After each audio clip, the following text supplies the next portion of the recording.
नमस्कार साथियों, स्वागत है आपका target with Sumit YouTube channel पर। मैं हूं सुमित सिंह। साथियों, आज के इस क्लास में हम लोग मूल अधिकारों के प्रश्न हल करेंगे जो आपके पूर्वावलोकन यानी घटना चक्र से हैं। आप सबको पता है कि किसी भी एग्जाम में मूल अधिकार से कम 3 से 4 क्वेश्चन अवश्य आते हैं, इसलिए इसको पढ़ना बहुत ही ज़रूरी होता है। और यानी पूर्वावलोकन से आपके PYQ यानी प्रीवियस ईयर क्वेश्चन पूरे कंप्लीट हो जाएंगे। इसके साथ ही साथ रिवीजन भी हो जाएगा। यदि आपने थोड़ा बहुत भी पढ़ा है तो आपका फुल रिवीजन हो जाएगा और आपको इसके अलावा कहीं बाहर से पढ़ने की आवश्यकता भी नहीं पड़ती है। और यदि पढ़ती है तो आपको कुछ ना कुछ एक्स्ट्रा पढ़ते रहिएगा। ठीक, चलिए पहले प्रश्न की ओर देखते हैं। निम्नलिखित में से कौन सा कारक किसी उदार लोकतंत्र में स्वतंत्रता की सर्वोत्तम सुरक्षा को नियत करता है? एक प्रतिबद्ध न्यायपालिका, शक्तियों का केंद्रीकरण, निर्वाचित सरकार या शक्तियों का पृथक्करण। तो यहाँ देखिए जो है ये शक्तियों का पृथक्करण। भारत में शक्तियों को 3 रूपों में बांटा गया है, पृथक किया गया है। पहला है विधायिका, किसमें? विधायिका में। दूसरा है आपका कार्यपालिका, क्या है? कार्यपालिका। और तीसरा आएगा आपका न्यायपालिका, क्या है? न्यायपालिका। ठीक है, 3 रूपों में शक्तियों को पृथक किया गया है। और यह शक्तियाँ यदि कोई एक शक्ति अपने शक्ति का दुरुपयोग करती तो दूसरी शक्ति का विरोध करती, जिसके कारण ये लोग अपने मनमानी नहीं कर पाते और आपस में संतुलन बना रहता है। इसलिए शक्तियों का पृथक्करण यहाँ आंसर सही होगा।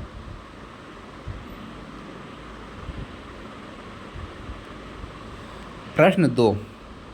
सभी प्रश्न महत्वपूर्ण हैं, आप सबको पता है, इसलिए वीडियो को पूरा देखिए और इसकी व्याख्या भी सुनते जाइए। ठीक है, निम्नलिखित में से कौन एक सही है? भारतीय संविधान में मूल अधिकारों को शामिल करने के लिए नेहरू रिपोर्ट 1928 ने समर्थन किया था। भारत सरकार अधिनियम 1935, अगस्त प्रस्ताव 1940 या क्रिप्स मिशन 1942। तो देखिए यहाँ पास भारतीय संविधान में मूल अधिकारों को शामिल करने के लिए नेहरू रिपोर्ट 1928 ने समर्थन किया था। पहला स्टेटमेंट ही सही है। ठीक, ऑप्शन नंबर ए।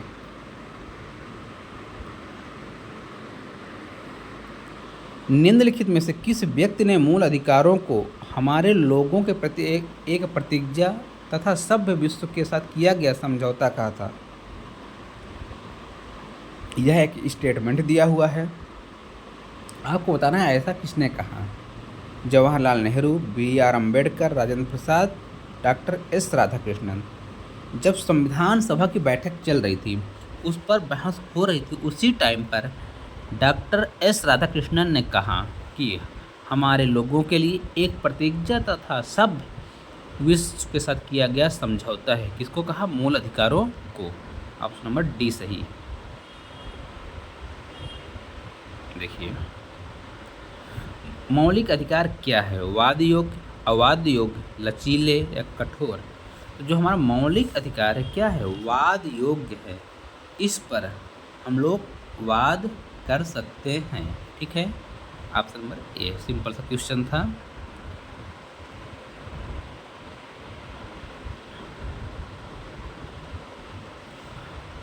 अधिकारों को मूल अधिकार कहा जाता है क्योंकि जो हमारे अधिकार हैं उनको मूल अधिकार कहा जाता है क्योंकि यह संविधान में उल्लिखित है, यह प्रजातांत्रिक है, यह लोक कल्याणकारी होता है, यह व्यक्तित्व विकास के लिए आवश्यक होता है, संसद इसके विरुद्ध कानून नहीं बना सकती।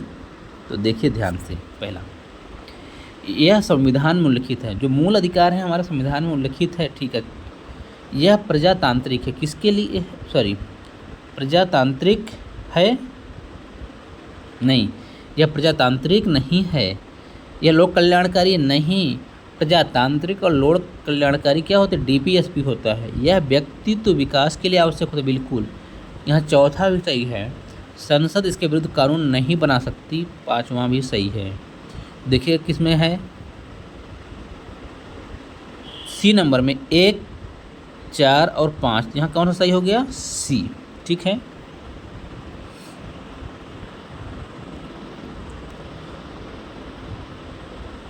मौलिक अधिकार। मौलिक अधिकार कभी भी निलंबित नहीं किए जा सकते। प्रधानमंत्री के निर्देशों से निलंबित किए हो सकते हैं, राष्ट्रपति की इच्छा पर निलंबित हो सकते हैं, आपातकालीन स्थिति में निलंबित किए जा सकते हैं। देखिए, जो हमारे मौलिक अधिकार हैं निलंबित किए जा सकते हैं, कभी निलंबित नहीं किए सकते, ये कथन भी गलत। दूसरा, प्रधानमंत्री तो कभी कर ही नहीं सकता, राष्ट्रपति की इच्छा पर भी नहीं हो सकता। आपातकाल, जब कभी देश में आपातकाल लगता है, अनुच्छेद 358 और अनुच्छेद 359 के तहत यदि देश में आपातकाल लगता है, तब इस कंडीशन पर हमारे मूल अधिकारों को निलंबित किए जा सकते हैं। इसलिए यहाँ पर सही हो रहा है ऑप्शन नंबर डी। क्लियर है?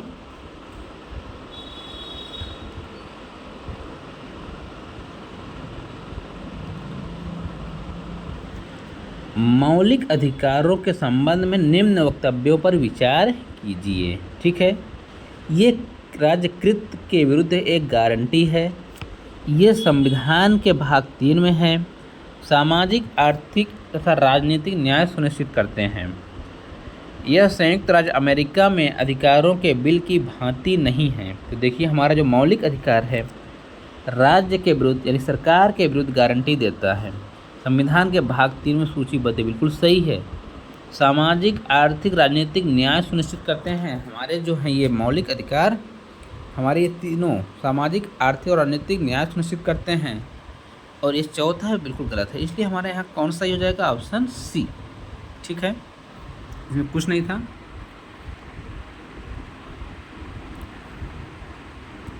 भारतीय संविधान के किस अनुच्छेद के अंतर्गत नागरिकों को मौलिक अधिकार प्रदान किए गए हैं? बहुत ही सिंपल है। भारतीय संविधान के भाग 3 में अनुच्छेद 12 से 35 तक मौलिक अधिकारों को शामिल किया गया है। कुल कितने मौलिक अधिकार हैं? कुल 6 मौलिक अधिकार हैं।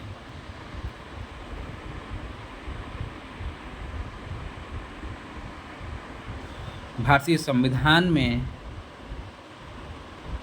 कौन सा अनुच्छेद संवैधानिक प्रावधानों को संघीय संसद, राज्य विधानपालिकाओं द्वारा बनाए गए नियमों, कानूनों पर प्राथमिकता प्रदान करता है? तो यह प्रदान करता है अनुच्छेद 13। अनुच्छेद 13 कहता है कि अनुच्छेद 13 ऑप्शन ए, अनुच्छेद 13 कहता है कि संघ या राज्य कोई ऐसा कानून नहीं बनाएंगे जो भाग 3 में मौलिक अधिकारों को छीने या न्यून करे। ठीक है। यदि कोई राज्य सरकार या केंद्र सरकार ऐसा कानून बनाती हो तो उस कानून का उल्लंघन माना जाएगा और कानून को शून्य कर दिया जाएगा। इस कंडीशन में समझ में आई बात?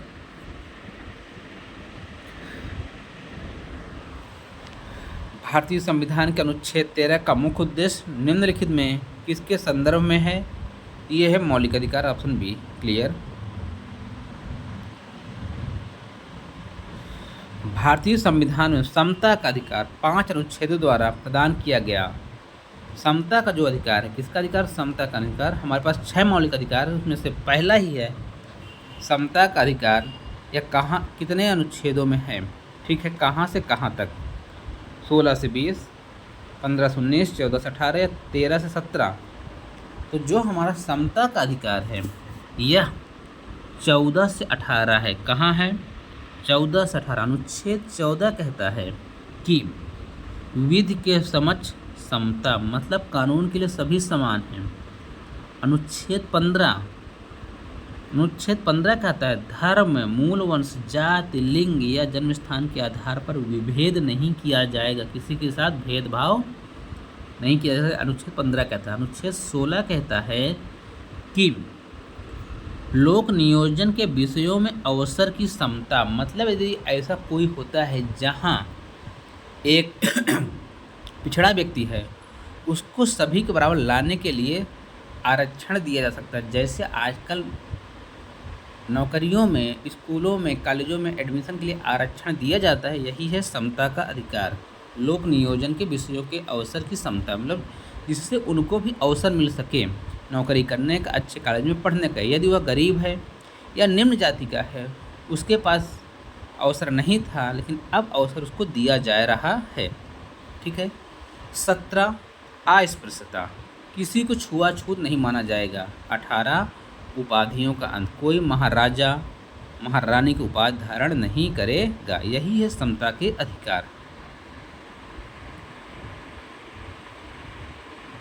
प्रश्न संख्या 12, समता का अधिकार संविधान किन अनुच्छेदों में से किन के अंतर्गत दिया हुआ है? हमने आपको अभी बताया, समता का अधिकार अनुच्छेद 14, अनुच्छेद 15, अनुच्छेद 16 के, अनुच्छेद 13 में है नहीं, तो 2, 3, 4। क्लियर, सिंपल सा था। भारतीय संविधान के निम्नलिखित अनुच्छेदों में से कौन विधायन सत्ता का पूर्ण नियंत्रण लगाता है? सत्ता पर पूर्ण नियंत्रण कौन लगाता है? यह लगाता है अनुच्छेद 14। कौन लगाता है? अनुच्छेद 14। डायरेक्ट प्रश्न पूछा जा रहा है आपसे। देखिए यहाँ व्याख्या भी लिखी है, संविधान का अनुच्छेद 14 विधायन सत्ता पर नियंत्रण लगाता है। यह उपबंध कहता है कि किसी व्यक्ति को विधि के समक्ष समता से या विधियों के समान संरक्षण से वंचित नहीं किया जाएगा। प्रत्येक व्यक्ति, चाहे वह नागरिक हो या विदेशी, सब पर यह लागू होगा। निम्नलिखित में से भारत के संविधान का कौन सा अनुच्छेद कानून के समक्ष समता से संबंधित है? तो यह है अनुच्छेद 14। सभी विधि यानी कानून के सामने सभी समान है, वह है अनुच्छेद 14 में। कानून का समान संरक्षण प्रावधानित है। कानून का समान संरक्षण, तो यह भी है अनुच्छेद 14। सेम क्वेश्चन है, बस तरीके बदल रहे हैं। ठीक है, एक बार देखते चलेंगे। प्रश्न संख्या 16, कानून को लागू करने के मामले में कोई विधान जो किसी कार्यपालक अथवा प्रशासनिक अधिकारी को अनिर्देशित एवं अनियंत्रित विवेकाधिकार देता है, भारत के संविधान के निम्नलिखित अनुच्छेदों में किसका उल्लंघन करता है?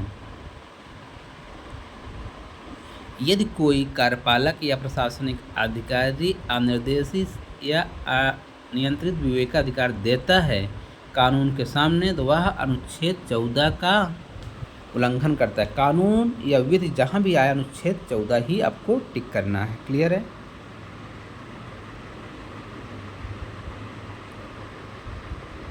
प्रश्न संख्या 17, विधि का नियम या कानून का अधिराज्य का मतलब क्या है? इसका मतलब है, बताइए। आपके पास 4 ऑप्शन दिए हैं, 5वां भी दिया है।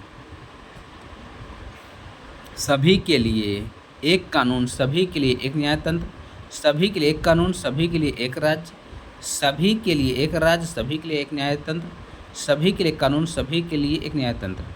देखिए, सॉरी, एक के लिए सभी कानून और सभी के लिए एक न्यायतंत्र।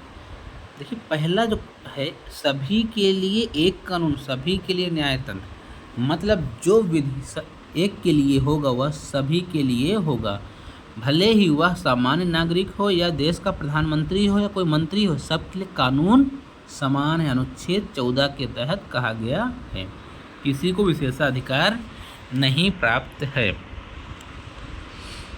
समान संरक्षण प्राप्त है अनुच्छेद 14 के तहत।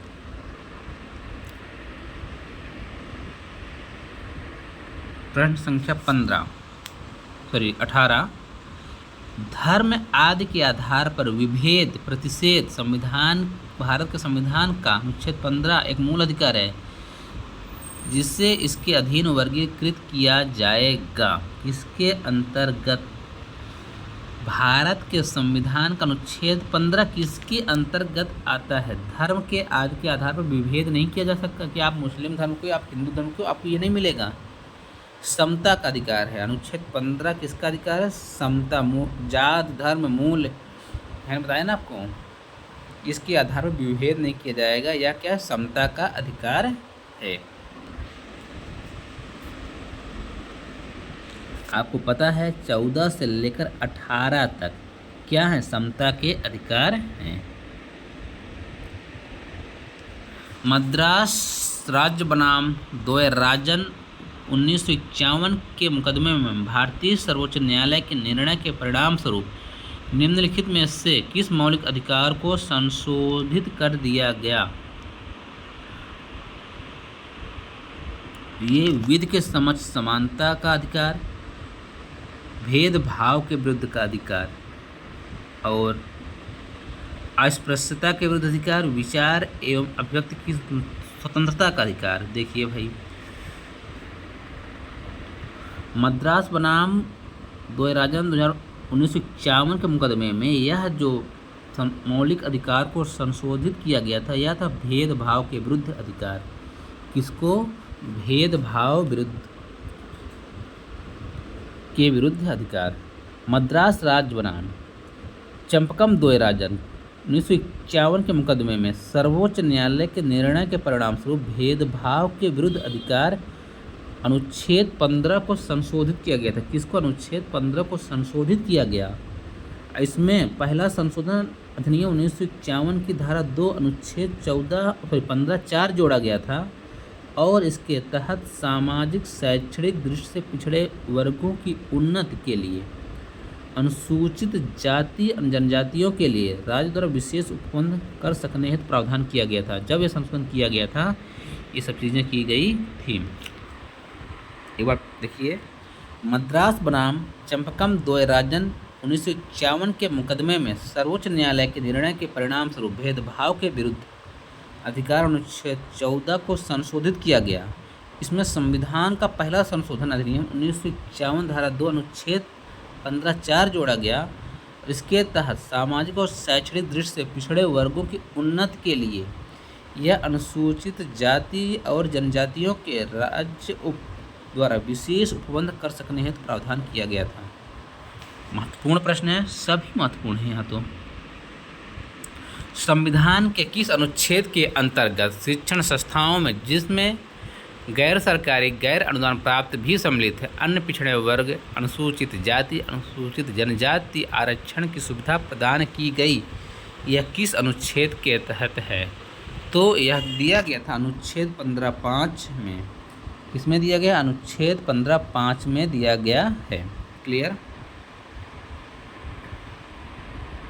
संविधान के किन अनुच्छेदों के अनुसार ओबीसी यानी अन्य पिछड़ा वर्ग को आरक्षण प्रदान किए गए? यह आपको प्रदान किए गए हैं अनुच्छेद 15(4) और अनुच्छेद 16(4) के तहत ओबीसी को आरक्षण प्रदान किया गया है। ठीक है।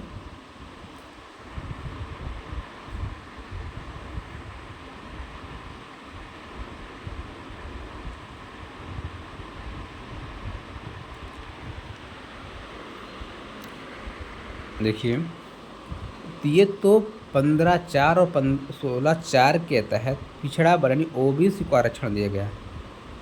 103वां संविधान संशोधन 2019 में किया गया और अनुच्छेद 15(6) और 16(6) के माध्यम से इसमें जोड़ा गया एक और उपखंड 15(6) और 16(6) के माध्यम से आर्थिक रूप से दुर्बल वर्ग, मतलब जो भी जनरल कास्ट में आते हैं, जो जनरल कैटेगरी में भी आते थे, उनमें से दुर्बल छांटा गया, उनको आरक्षण के लिए प्रावधान किया गया। किसमें?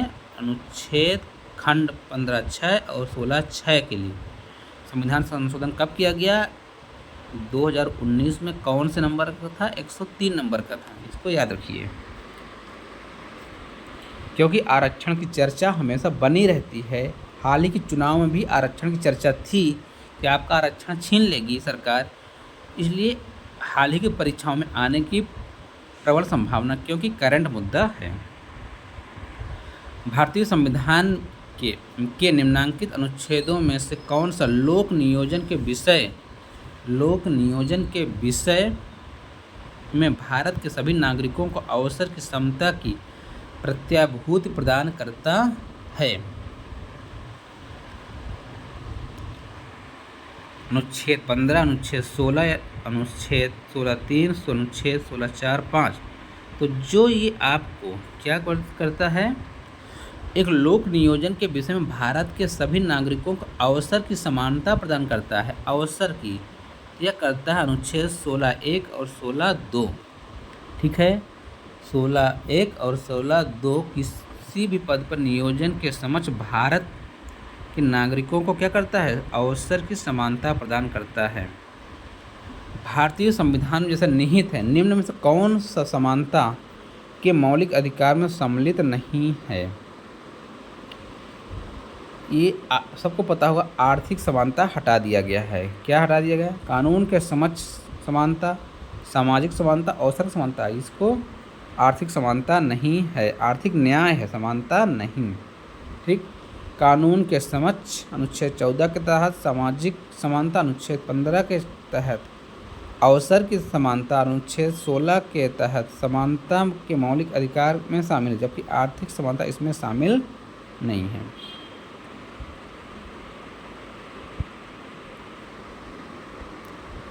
कथन पढ़िए। सामाजिक, आर्थिक, राजनीतिक क्षेत्रों में समान आधार निर्मित करने के उद्देश्य से राज्य असमान लोगों के लिए भिन्न व्यवहार कर सकता है। समान लोगों में विधि समान होगी और समान रूप से प्रशासित की जाएगी। आपको बताना है सही उत्तर क्या सही है। देखिए, यहाँ पर दोनों कथन सही हैं, बस AR का सही स्पष्टीकरण नहीं है। क्लियर है? निम्नलिखित में किसने भारतीय न्यायालय को समान कार्य के लिए समान वेतन का मौलिक अधिकार निगमन करने हेतु सक्षम किया? संविधान की प्रस्तावना में प्रयुक्त समाजवादी शब्द संविधान के अनुच्छेद 14 के साथ मिलकर पढ़ना, ए संविधान को अनुच्छेद 16 के साथ मिलाकर पढ़ना। तो यहाँ पास सही होगा ABC सभी को मिलाकर पढ़ना। क्लियर? D सही होगा। देखिए कैसे थोड़ा। सर्वोच्च न्यायालय ने रणधीर सिंह बनाम भारत संघवाद 1982 में यह अभिनिर्धारित किया कि अनुच्छेद 14, 16 को संविधान की प्रस्तावना तथा अनुच्छेद 39D के प्रकाश में अर्थान्वित करते हुए समान कार्य के लिए समान वेतन के सिद्धांत इन अनुच्छेदों से निष्कर्षणीय है तथा इसके अंतर्गत वर्गीकरण तथा असंगत वर्गीकरण पर आधारित असमान वेतन के मामलों को उचित ढंग से लागू किया जा सकता है।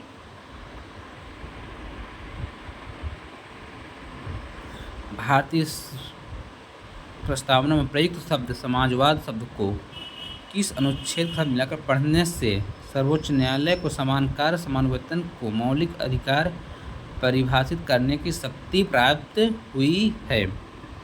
ऐसा कौन से अनुच्छेद में है?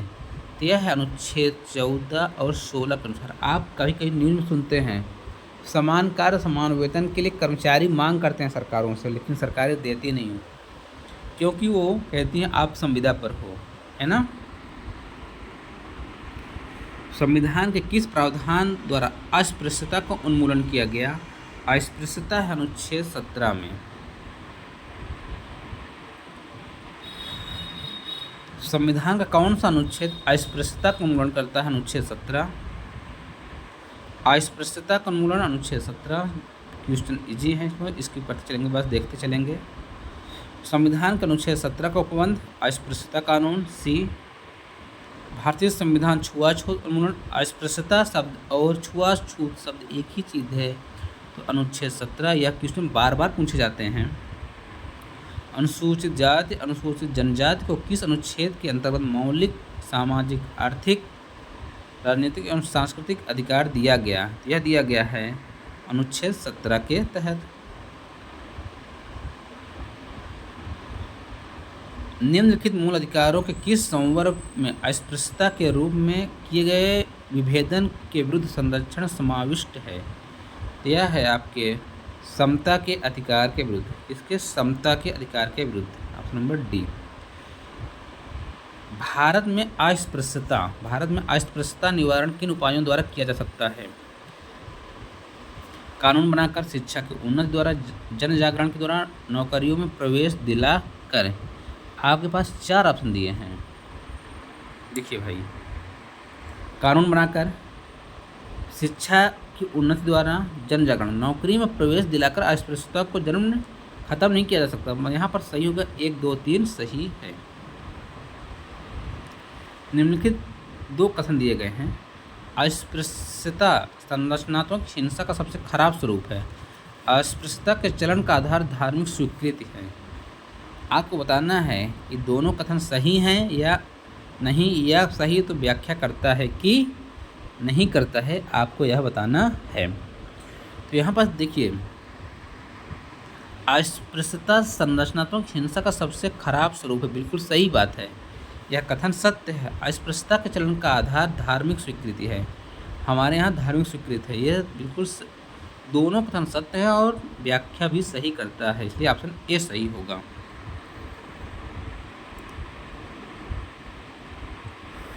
भारतीय संविधान के निम्नलिखित अनुच्छेदों में से कौन भिन्न वर्ग में आता है? कौन भिन्न वर्ग में आता है?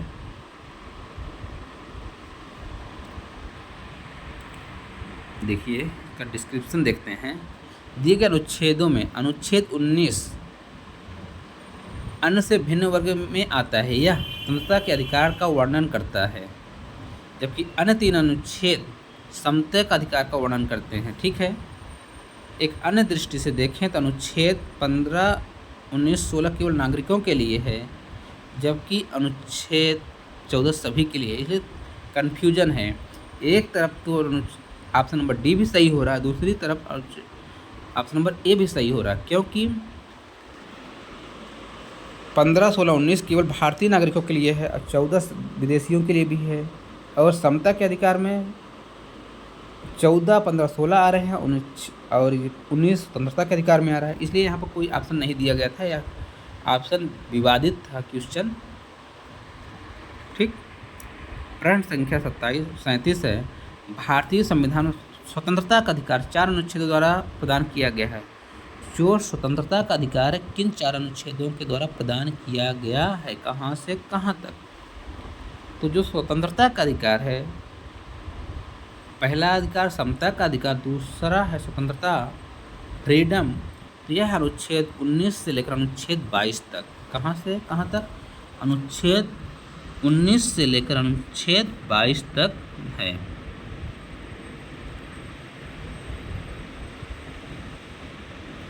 तो साथियों, ये रहे आपके कुछ मूल अधिकार के 37 प्रश्न जो हमने आपको इस वीडियो में कवर किया है। 37 प्रश्न किया है, इसके बचे हुए क्वेश्चन अगली वीडियो में कवर करेंगे।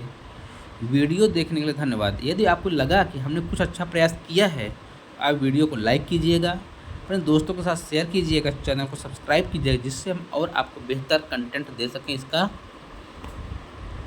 ठीक, वीडियो देखने के लिए धन्यवाद। जय हिंद, जय भारत।